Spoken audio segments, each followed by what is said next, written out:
Good morning, good afternoon, good evening, dear colleagues, dear friends.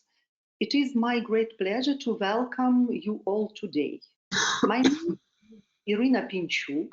I am a director of Institute of Psychiatry of Taras Shevchenko National University of Kiev, country director, International Technology Transfer Center, Ukraine, and head of ISSUP Ukraine National Chapter. ISSUP Ukraine National Chapter and ITTC-Ukraine are pleased to invite you to attend the second webinar in a new 6-part webinar series dedicated to the emergency situation in Ukraine, war, psychological skills for surviving and coping with traumatic events. The webinar series is a joint initiative of ISSUP Ukraine and ITTC Ukraine. This is just the beginning of a large series of training and implementation assistance events to address various aspects of war trauma.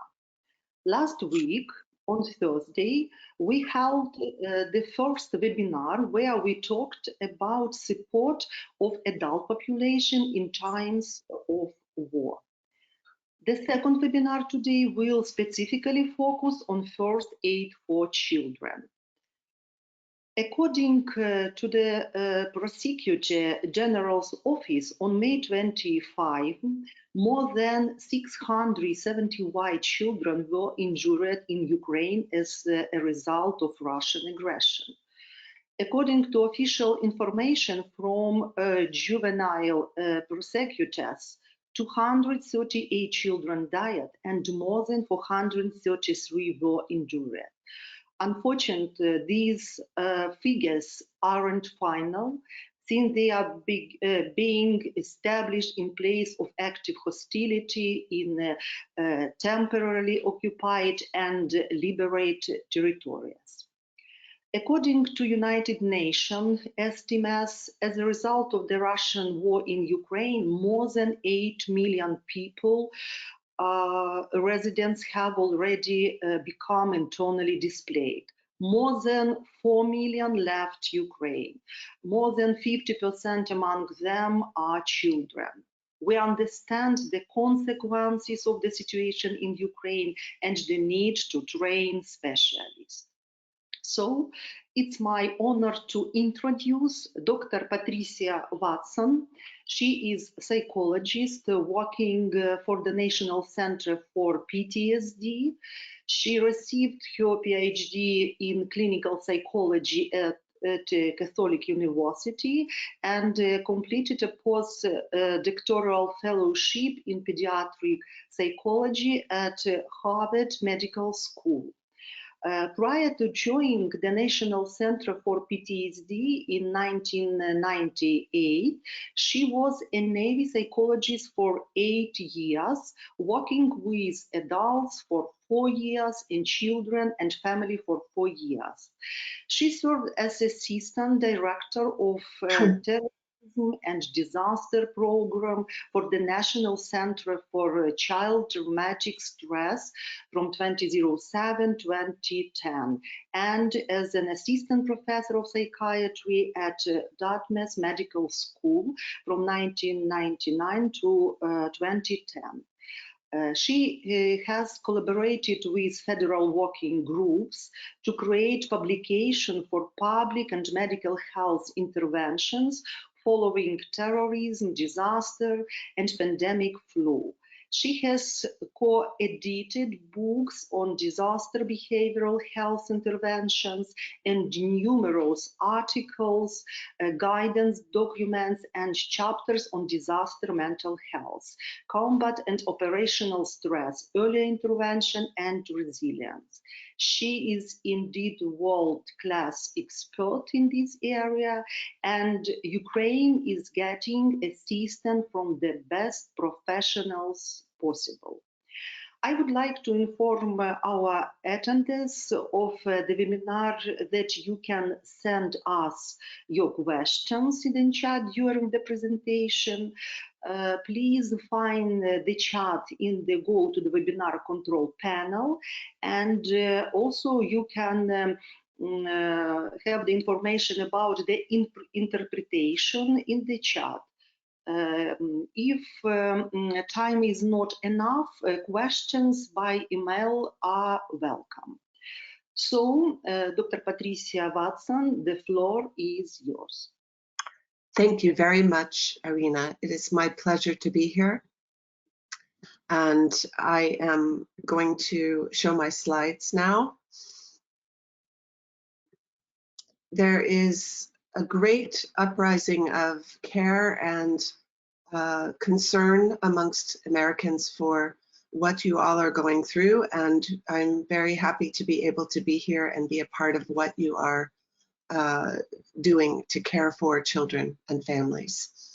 I have many slides to present, so I will go hopefully quickly,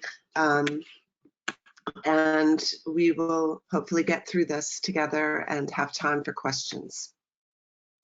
Before I start, even though I have many slides to present, I would like to say that I know that you are receiving a lot of training.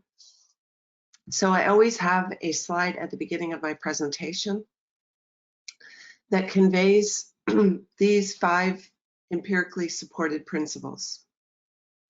Because if you remember nothing else from what I present today, if you remember these 5 essential elements that we have identified for caring for children as well as adults, you will be doing a good service to the children and families that you work with. We know that in situations of ongoing adversity and stress, that when you can move people towards a sense of safety and calming and hope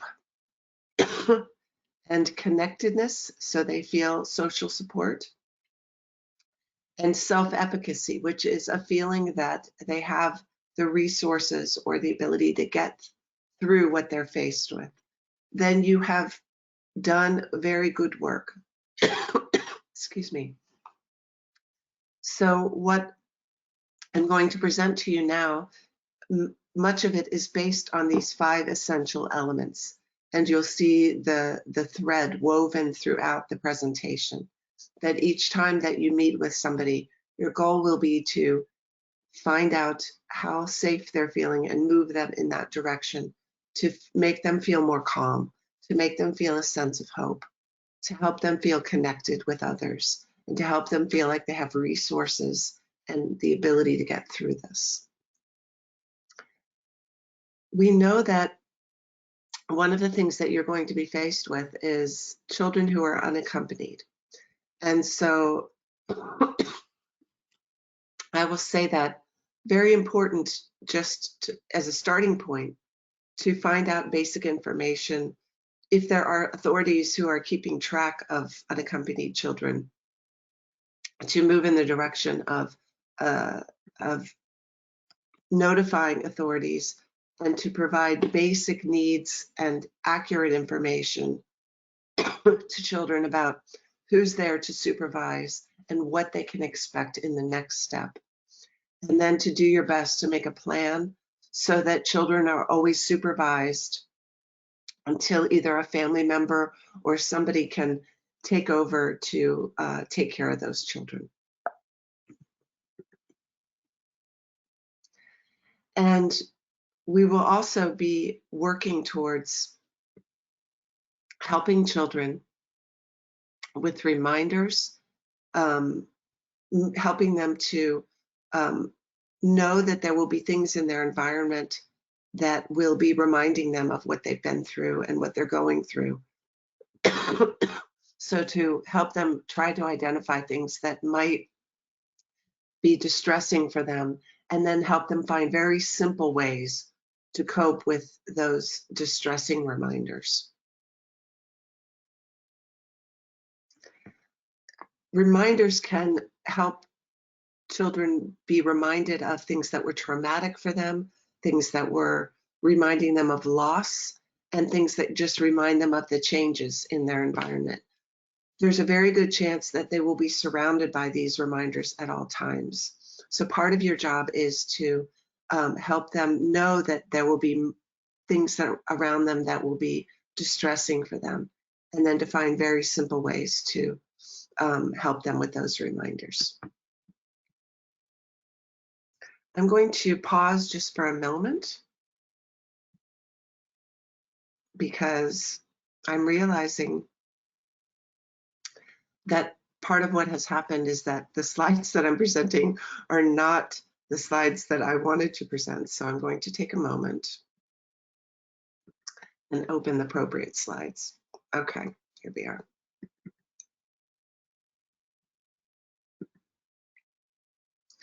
Okay. So I'm aware that you are going to be working with children who might be from different locations from where you are. And the first thing I want to say is that making sure that if there are people around who can act as guides to you about local cultural norms, it's very, very important to help you understand what they might be believing, what access they have, and what their beliefs are about trauma, what their beliefs are about injury and illness, any kind of cultural, family, or personal values. If you can find these out before you work with children and families, it would be very helpful. Using bilingual or bicultural workers to provide information in primary languages, helping you to utilize natural support systems that might be around those children and families would also be very helpful. And to do your best to respect individual differences of the people that you're working with. When you're looking at risk factors for children and families who have been displaced, we know that the most important risk factors prior to them being displaced are exposure to war-related events. Being female will be a risk factor for children and adolescents who might internalize and have more depressive and PTSD symptoms. Being a male might be a risk factor for externalizing types of things that will make them want to act out or do risky things. Loss of a parent is also a risk factor. Their length of a stay in a refugee camp or a displacement camp is a risk factor. So the longer they're there, the more likely they are to have potentially psychological symptoms. Separation from immediate family members and detention are all risk factors prior to being displaced as well. When they have been displaced, when they are with you, the risk factors that you want to be looking for are depressive and anxiety symptoms, any kind of avoidant coping strategies where they don't want to think about or talk about what happened, any parental mental health problems or negative parenting behaviors or abuse by their parents. Any kind of cumulative exposure, so the longer they've been displaced and they've seen other stressors. If they feel they've been discriminated against, or they've had other stressors that are related to the fact that they're in a different culture. Resettlement in a poor region and low support living arrangements where you've got people who might be unaccompanied or they have no support around them. These are all risk factors to pay attention to and to be aware of. We also know on the flip side, and I think this slide is the most important slide, because these are things that you can be paying attention to in order to do your best to try to improve. So prior to displacement, if they've been in school for longer periods of time, that's a protective factor. And if they had a higher socioeconomic status in a refugee camp prior to being displaced. If they feel that they are a student who did well in school, that's a protective factor. If they have a history of having individual resilience where they have been able to get through difficult times. if they're living with at least one biological parent or have a parent around them, or if they have a warm parent-child relationship or family cohesion, that's a protective factor. Support by other children is very important.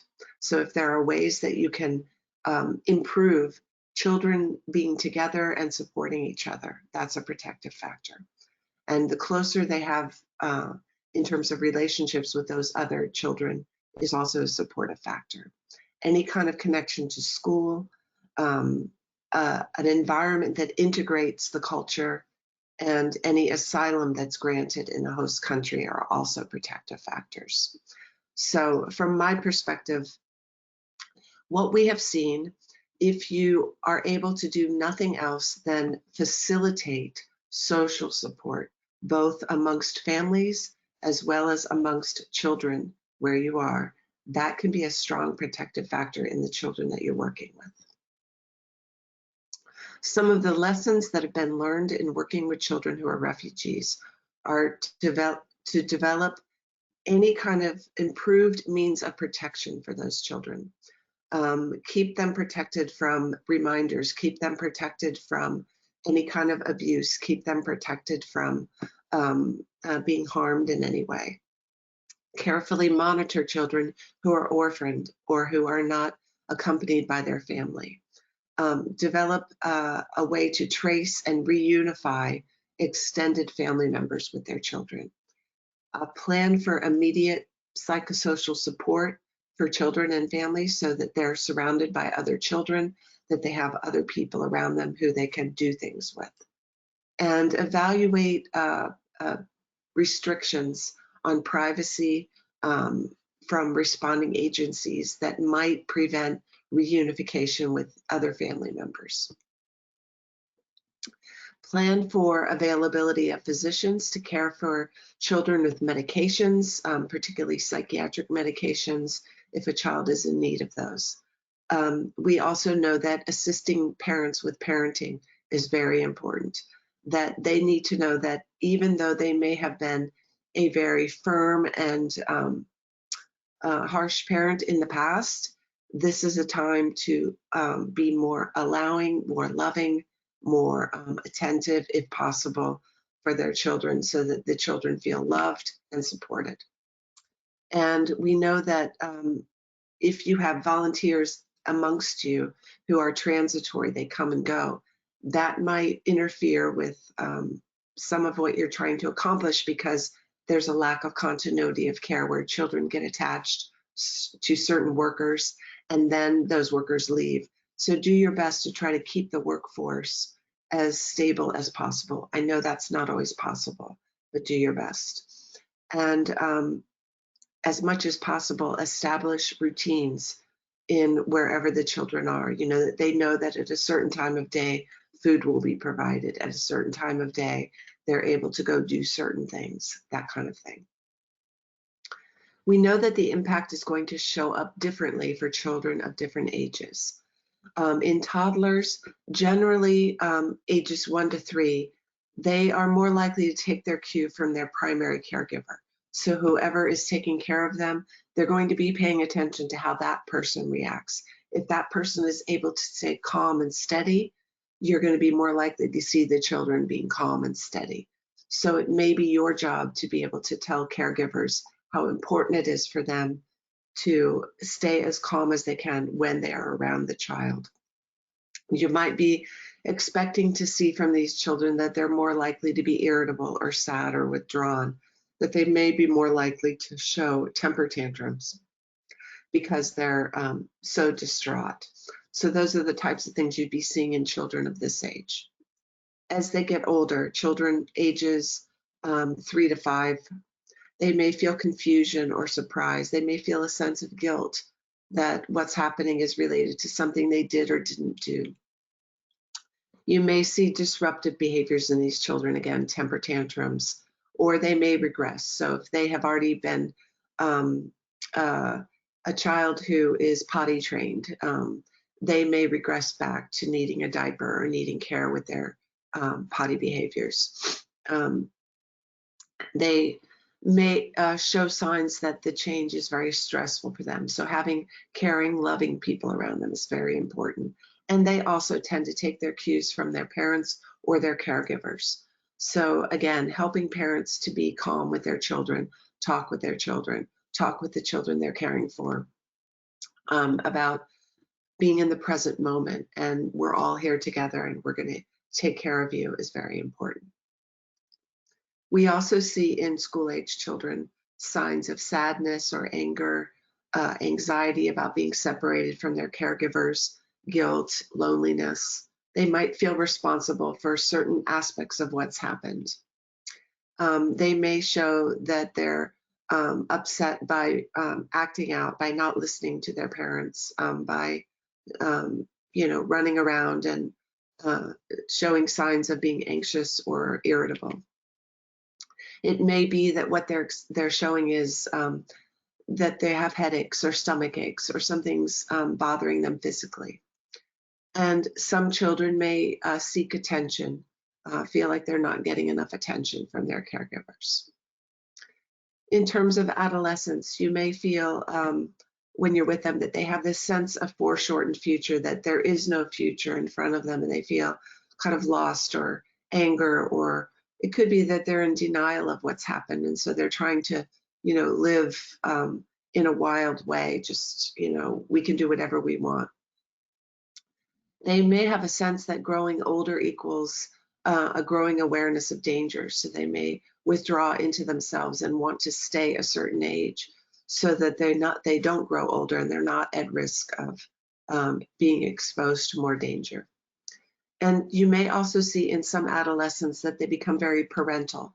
They take on a role of parent for those other children around them. Some may show they don't care, they may act as if they don't care, as a way to protect themselves. And others may have very risky behaviors as a way to prove that they can do whatever they want. It doesn't matter. And for the most part, you'll see a focus on their peers, that how their peers are acting and what they do with their peers is actually very important to them compared to school-aged or younger children. And we've also seen that the adult issues that affect children who are refugees or displaced are that adults may not recognize the distress in the children around them because they are so preoccupied with what's going on inside of them and what they have to take care of. Children may be very compliant in the aftermath of what's going on, and so the adults become preoccupied with their own issues and aren't attending to potential cues from the children around them. They also may have extreme stress that results in them being more impatient or less caring of their children. And that's something that does actually affect the children, but they sometimes don't show it.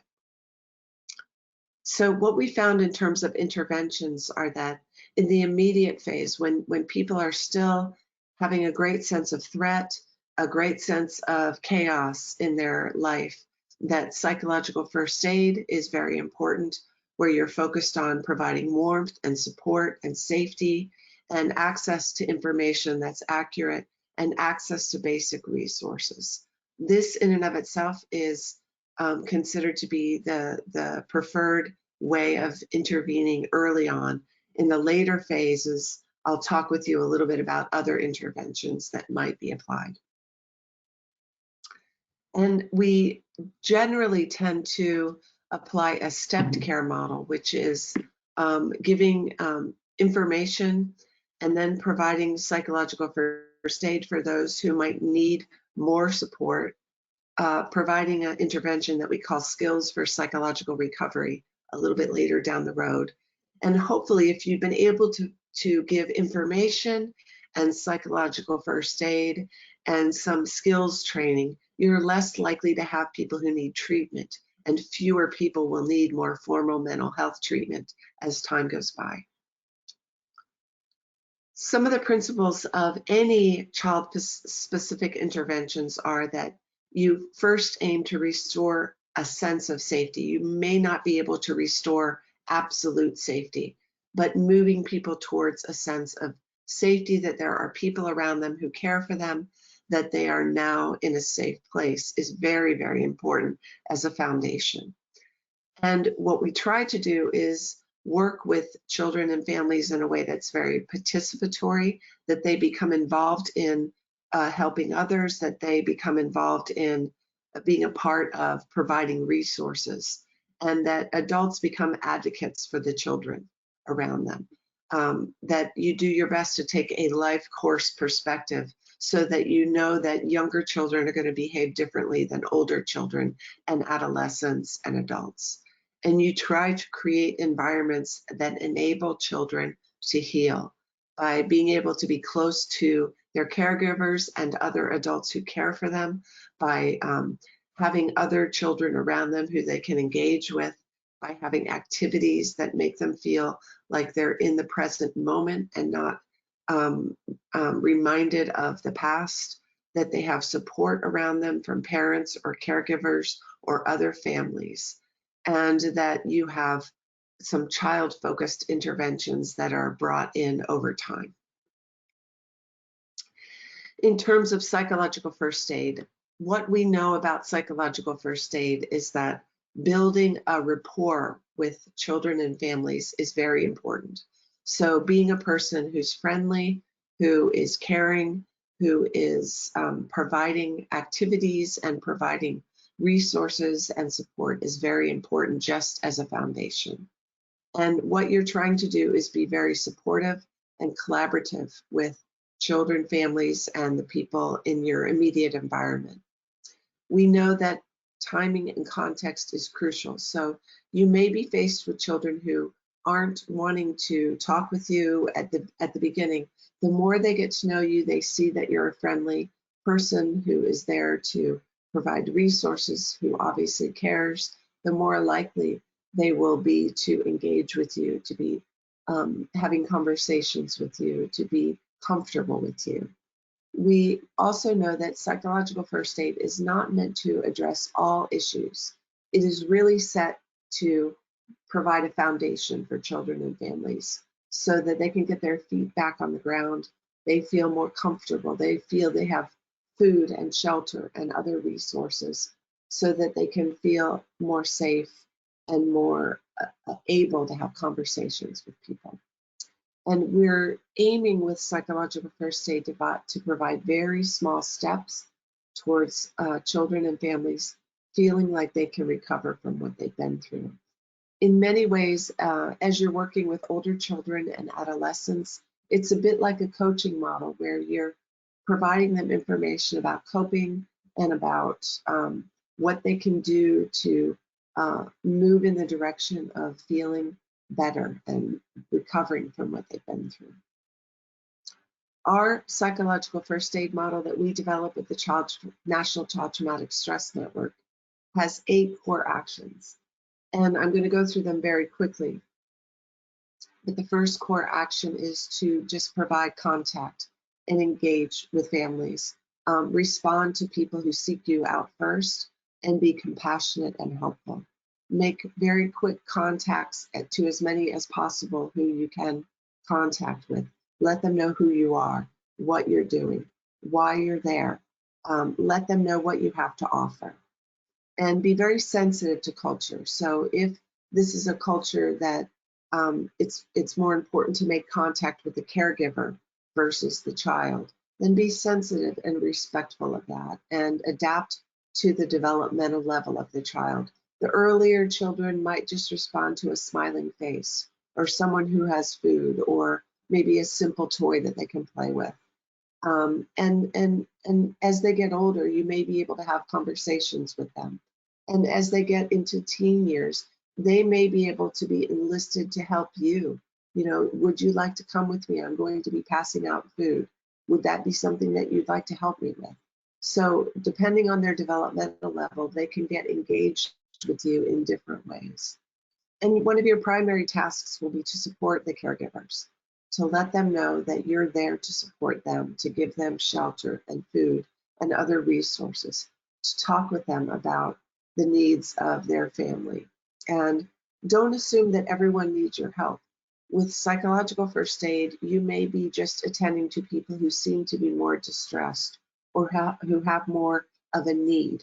And a lot of times people, once they get to a place where they feel more safe, they know what they can do to help their children. So pay attention to the ones that might need more support. We know that setting up child-friendly places is very important. So first and foremost, those spaces for children need to be safeguarded so that there's no one in that area that might do harm to children.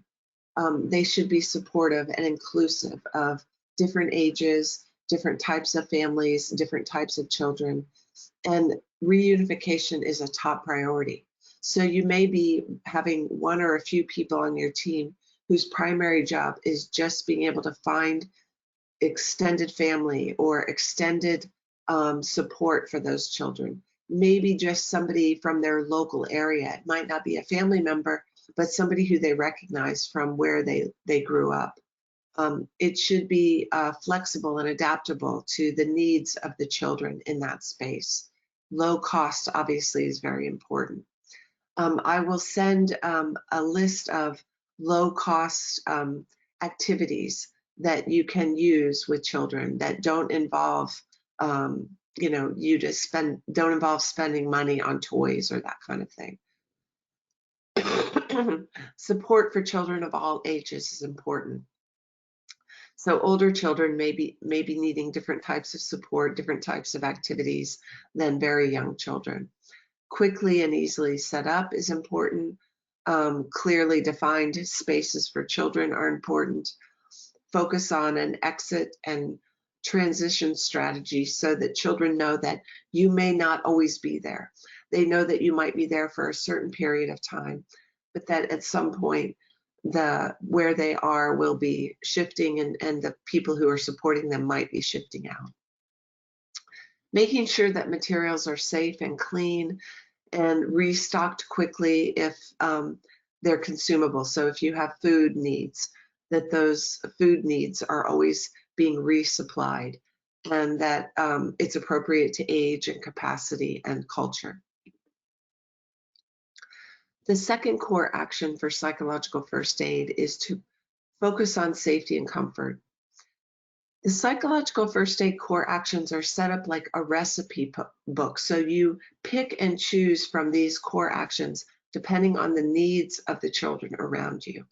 So providing accurate information, making sure that activities are practical and familiar, identifying any safety concerns that families have, and doing your best to help families feel more safe.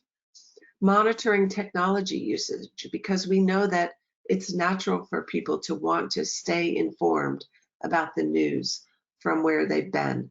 But if it's causing them to be more anxious or more angry, then it may be that we need to monitor and only touch in on news for certain times of the day and not have a person be sitting there watching the news all day long and becoming more and more anxious.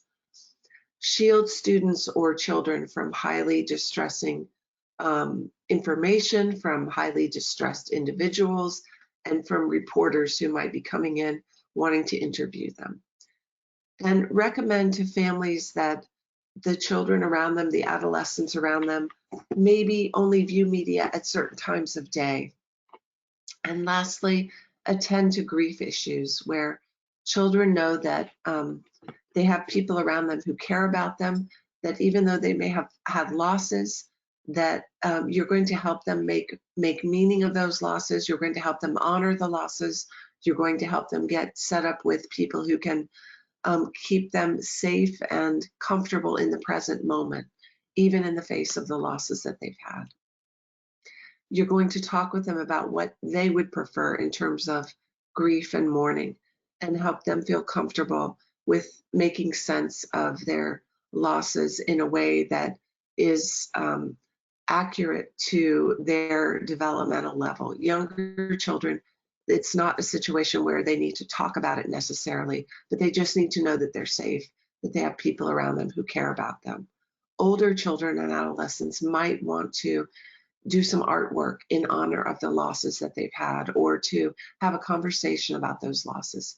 So make sure they know that you're going to attend to their needs and you're going to not be intrusive and make them talk, but you're going to be there for them if they want to talk, or if they want to be creative about their losses, or if they want to speak with somebody in particular about what they've been through.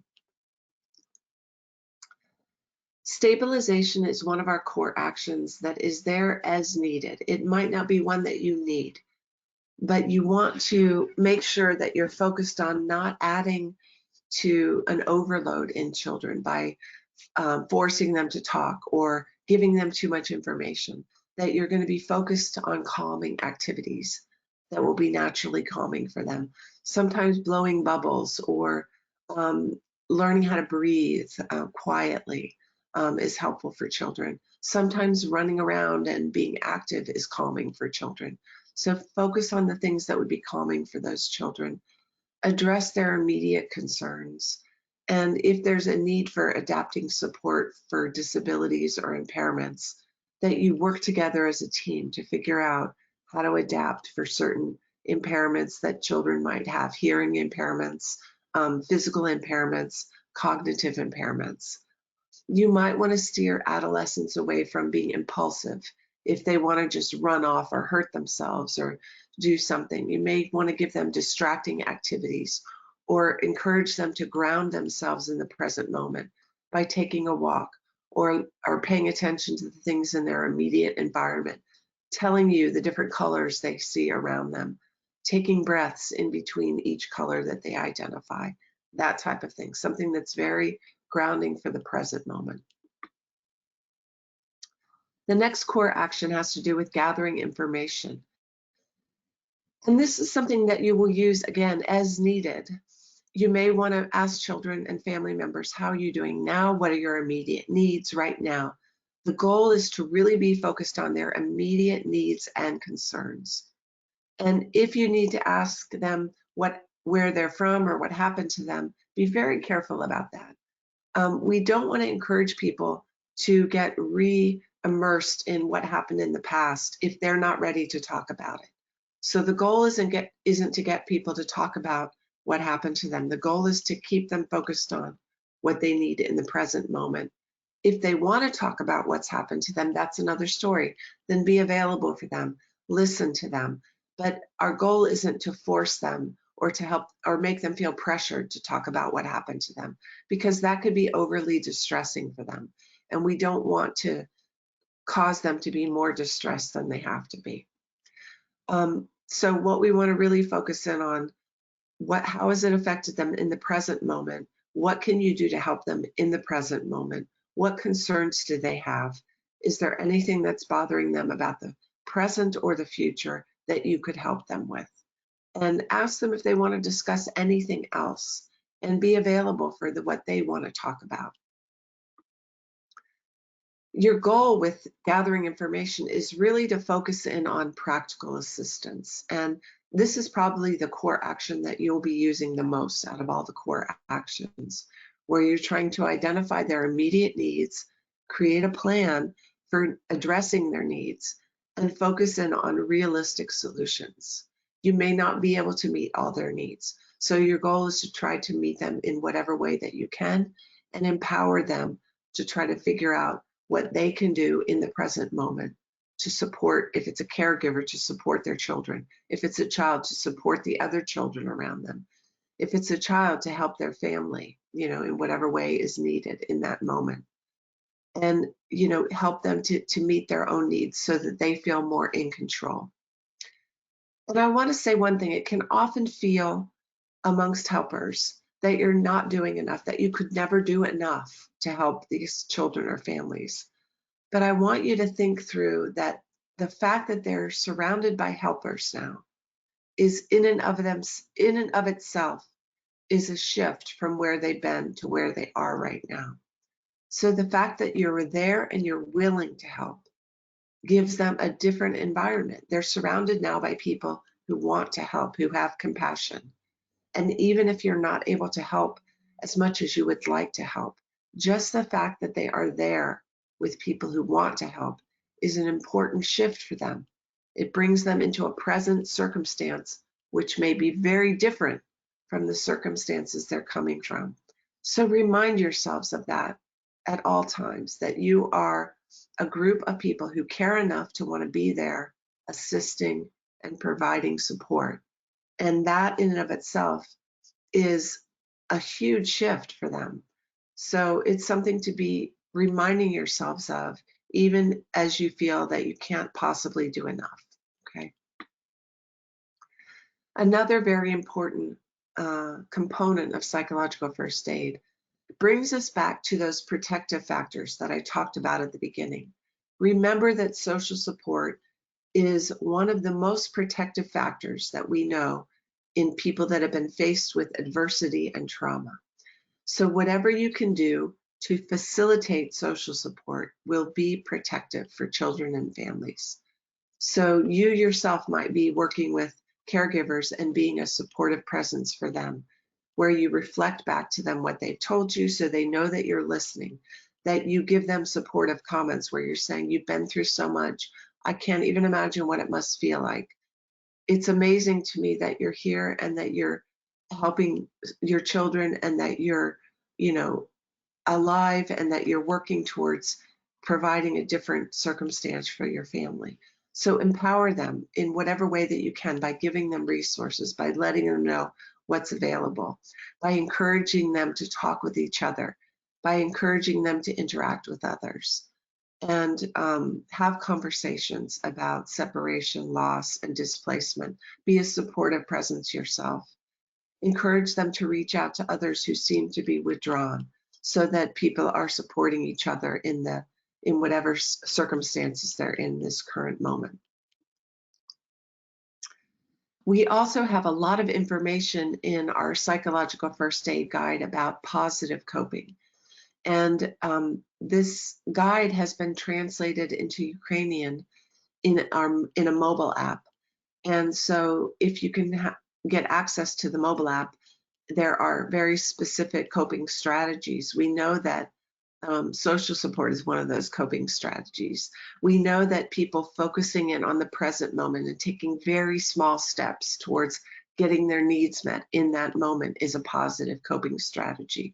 We know that isolating yourself, even though it might feel good in the moment, can actually have unintended negative consequences. Same thing with alcohol and substances. People might feel like drinking alcohol is helping them calm down in the present moment, but always be paying attention to the possible negative,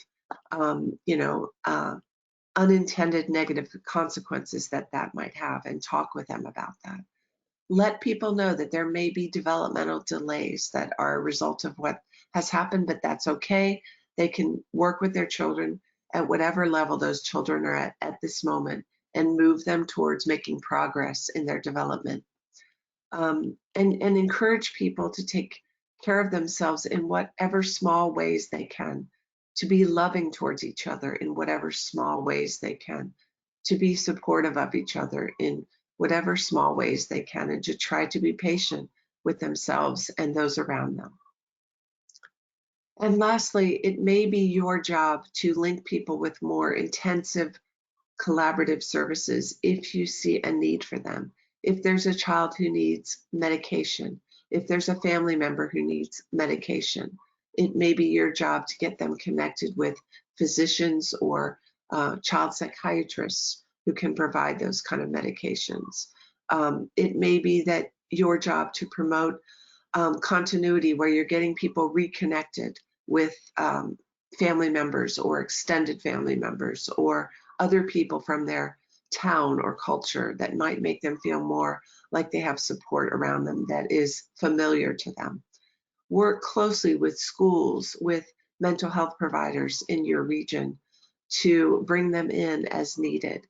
And make sure that if you're referring a family member or a child, that you write down a referral, you make it clear to them what that referral is in whatever way makes the most sense. And I'm very well aware, as I'm giving this presentation, that there may be things that I'm saying that aren't possible, and I know that. You do the best you can with what you have. And if there are, no referral mechanisms, then you do the best you can with what you have in that moment. We also have in our psychological first aid field guide some handouts, if those are helpful, with how to connect with others, what to expect if you're going through something terrible, what kinds of reactions you might have, both physical and mental and emotional and social. Know that we have handouts about helping children at different ages as well, and tips for adults as well, and tips for relaxation, handouts about alcohol and drug use.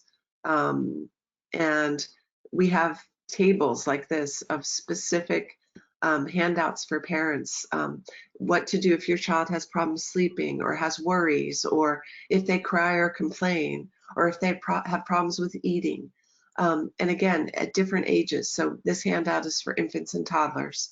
And we also have handouts for preschool age children. So you may want to, I'll send a copy of the psychological first aid field guide. We've had people translate some of these handouts, so maybe there will be somebody who could translate these and hand them out to parents for very specific, simple actions that you can do with your children that might be helpful for them. I don't know why we're getting a repeat in the slides here. So I want to just say in summary that psychological first aid is not as much about, is as much about what not to do as it is about what to do. So our goal is not to provide therapy at this time. Our goal is to provide support and resources and kindness and a guide to parents about what they can be doing with their children. Emphasize that it's kind of like a recipe book or a toolkit approach. You use the core actions of psychological first aid as needed. And know that when you're talking with any person, make sure they know how much time you have with them. So you create this little frame around what you're saying and what you're doing with them. And they know if you only have 10 minutes, that it's not the right time to open up and talk for an hour. Let them know that I'm here for 10 minutes. What can you and I talk about for 10 minutes? Gather information specific to their needs and goals. Do your best not to gather information beyond that, so that you're not encouraging them to talk about, their entire life. You really want to focus in on what their needs are at this moment. And if it's helpful, use the worksheets and handouts for specific concerns and specific guidance about coping. There are many translations of PFA, and there's an online training that has just been posted and updated at the National Child Traumatic Stress Network learning portal. So if you have other colleagues that need to learn more about psychological first aid, if you yourself want to learn more, because it's been such a short time that I could present this, please know that the online training is there for you. And the mobile app is there as well, that has been translated into Ukrainian, if that's helpful for you. I don't have time to go into talking about other interventions, but we do have another intervention called Skills for Psychological Recovery that will give you specific skills that you may be able to teach later down the road for people who are displaced. And it's 5 skill sets that you can teach people if it's helpful. Problem solving, helping them to plan activities, helping them to do simple things that can manage their reactions, helping them to think differently about what's going on, and to help them rebuild their social networks. So that information is available in the slides as well. And I'm going to end there. Just know that we also have information in the slides about some more formal mental health interventions as well. So the slides will be made available to you as a PDF, and there are more specific pieces of information in the slides for you about different types of mental health treatments and different types of core actions as you're working with children and family members over time. So I'll stop there and see if there are any questions. First of all, thank you, Dr. Patricia Watson, for very interesting presentation and very useful and helpful information for our professionals in difficult time in Ukraine. We are very pleased to see the colors blue and yellow of our flag in your presentation. Thank you so much. Now we have time for some questions. I received some questions from Ukrainian colleagues and a very practical question. The first, while organizing centers for working with children that experience traumatic events, should we provide in the same facility assessment and treatment of their parents, together with children or separate? I believe that typically what you would want to do is, if you're providing assessment and treatment for parents, practically it makes more sense to have it be in the same area, right? It probably is very challenging to have more than one area because you would want children to be supervised and near their parents.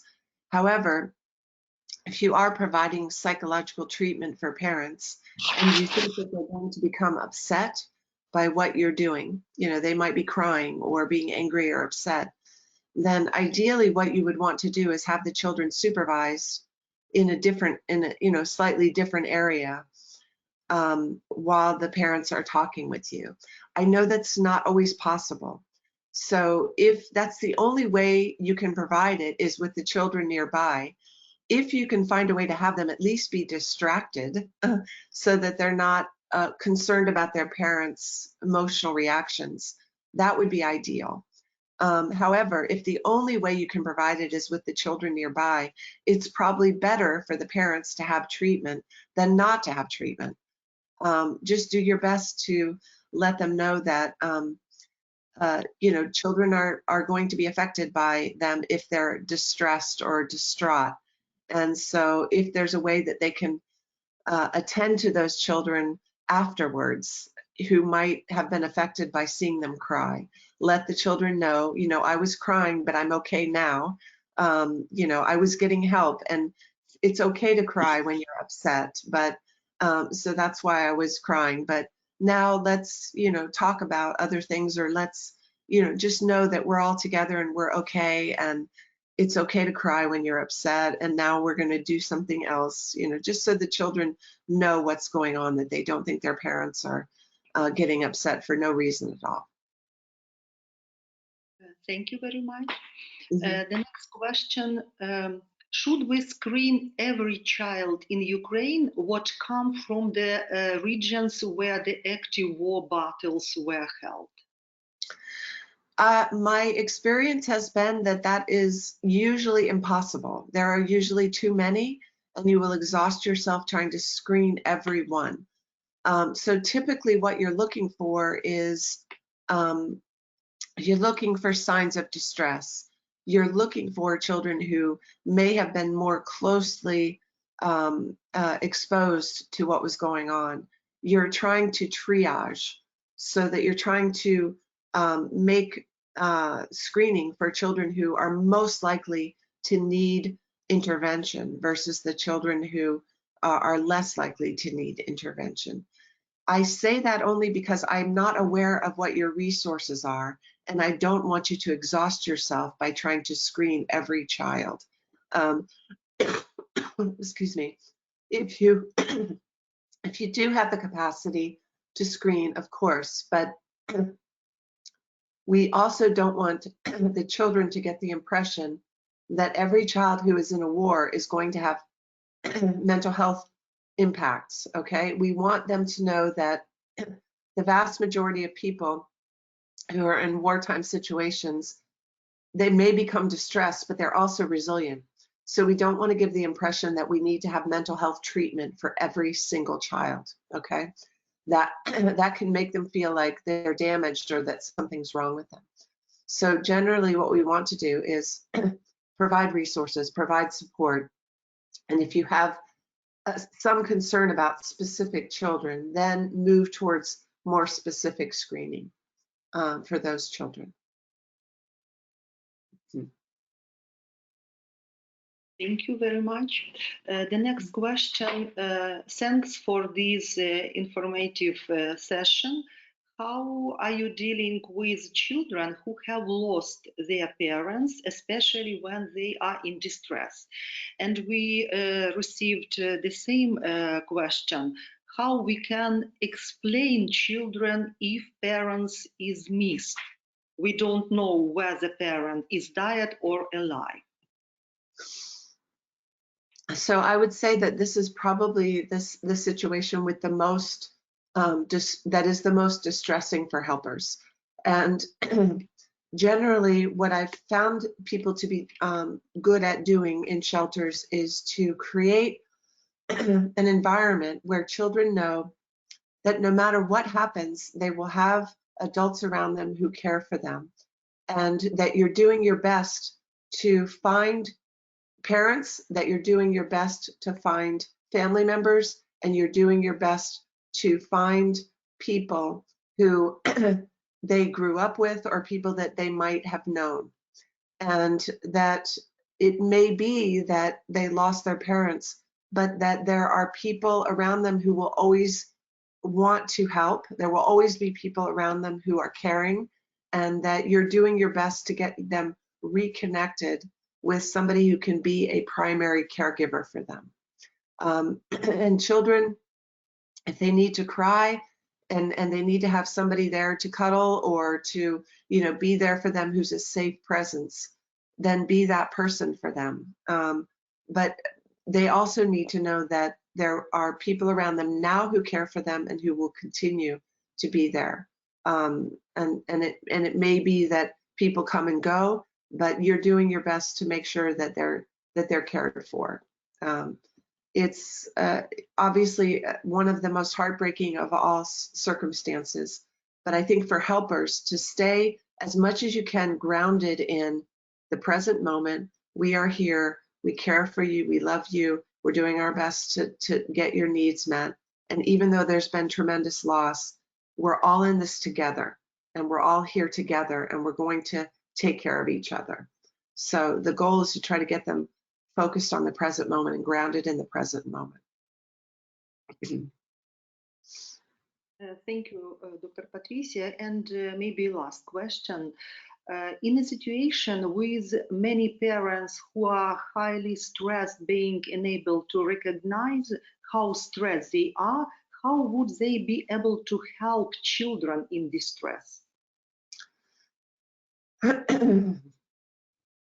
I think one of the goals of helpers is very simple education with parents, where you're saying, we're all here together, and one of the things that we're trying to attend to is your basic resources. We're trying to get you food and shelter. And it may be that you are a role model for the parents of saying, okay, there are children here, so here are simple ways to care for children, okay? Again, the situation is going to be so fluid, so it's very hard for me to give you this advice in such a short webinar.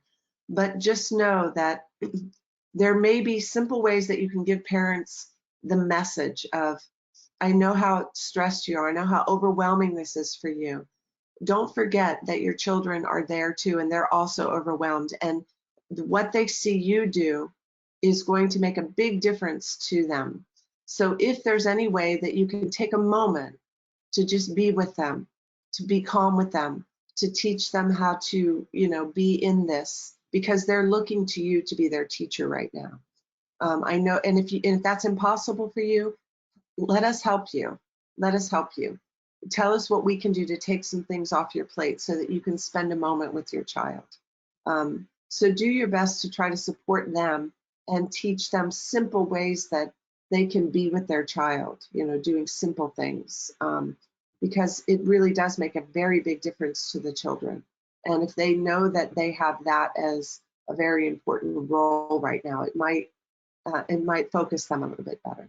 I'm going to be sending a lot of information your way. I'll email you some simple, guidance about dealing with grief, dealing with children who are grieving, how parents can be with their children, and hopefully you can circulate that information, because again, we have such a short amount of time today. Thank you very much. I would like to thank everyone for participating in our webinar. Special thank you goes to Dr. Patricia Watson for her great contribution to this event. Also, I would like to say thank you to our technical support and our translator. Thank you, Olivia. Thank you, Svetlana. And looking forward to the meeting you soon at the next event. Take care and stay healthy. Thank you.